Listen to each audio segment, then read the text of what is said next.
Bonjour Suzanne Maïselas. Nous sommes ravis de vous recevoir sur TV5 Monde. Vous êtes l'une des grandes photographes américaines de notre temps. C'est la plus grande rétrospective qui vous est consacrée.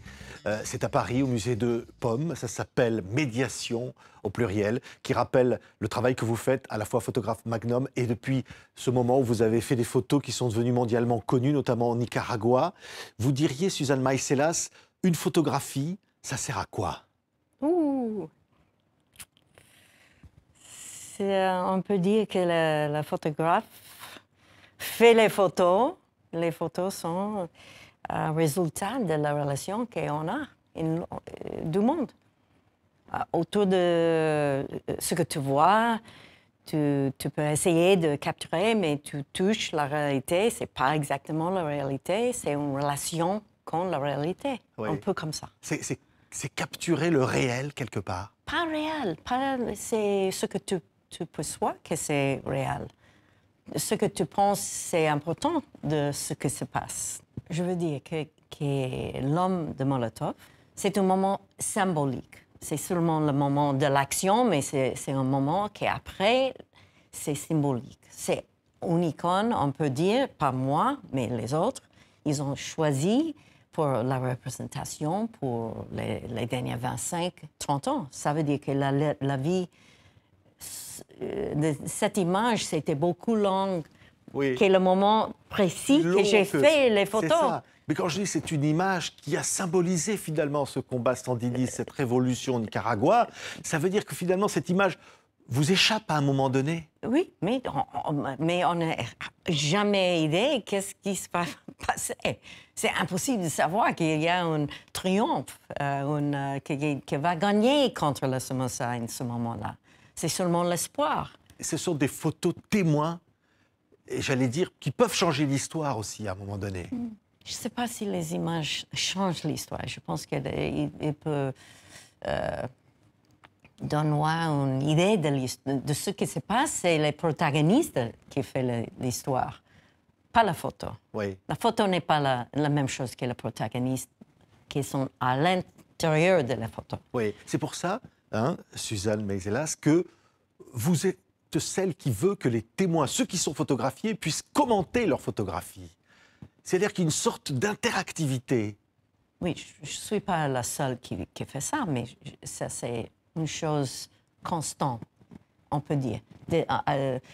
Après la première photo que j'ai faite, j'ai toujours, presque toujours, j'ai voulu savoir qu'est-ce qu'ils pensent de ce que j'ai fait. C'est quoi la photo? Ça servit pour qui, par exemple? Oui, et finalement, ça sert à quoi alors une photo, au fond? Parce que vous ajoutez à vos photos des documents sonores, vous situez finalement vos photos dans le contexte, vous allez au-delà de la photo.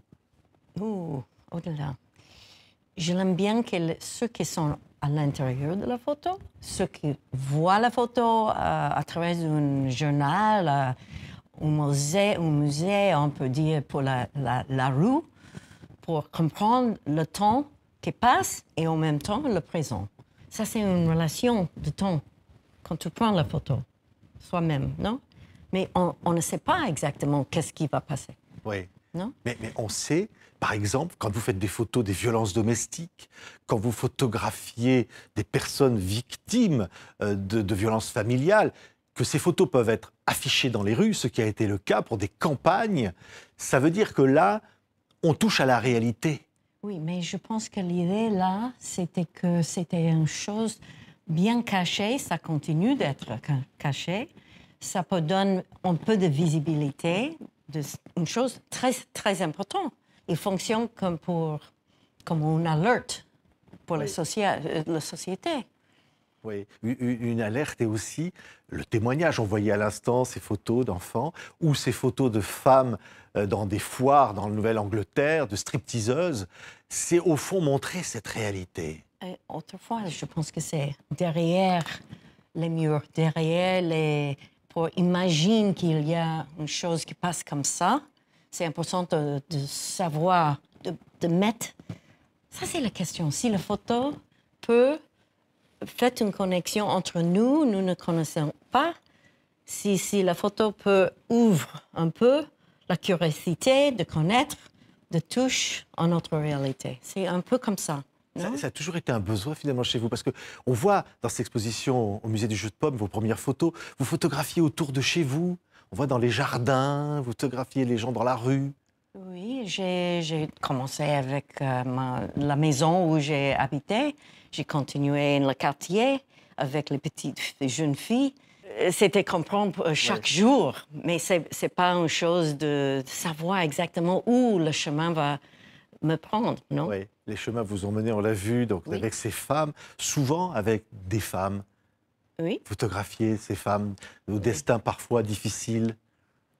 Les femmes, je pense que le striptease forain, c'était pour comprendre les femmes qui travaillent avec son corps.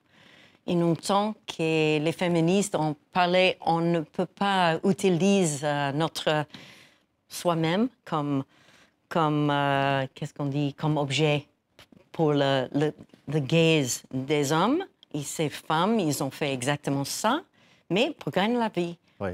Ça m'a intéressé beaucoup, son vie comme travailleur. Oui. Vous avez photographié les Kurdes au Kurdistan. Finalement, des photos aussi peuvent aider à construire une identité. Ouais, mais c'était un peu un autre contexte, on peut dire, parce que j'ai fait une collection de photos historiques, pas pour faire un archive, mais une collection pour voir un 100 ans de la continuité d'une communauté. C'était ça que c'était important pour moi, de voir si on peut comprendre l'histoire de les Kurdes à travers des passés, les photos de passé. Oui, merci beaucoup. En tous les cas, Suzanne Maïstella, cette grande exposition au musée du jeu de paume s'appelle Médiation. On voit que vos photos sont des connexions permanentes finalement entre l'objet, le sujet, la photographe. Et le spectateur? Oui. J'espère. On ne sait pas. Ça, c'est la question. Si c'est vraiment entre tous nous, c'est la médiation, c'est un effort de nous connecter, ou comme ça, plus ou moins. Parfait. Merci en tous les cas d'avoir fait cette interview en français. Suzanne Maïstella, grande rétrospective au musée du jeu de paume à Paris. Merci beaucoup. Merci, Patrick.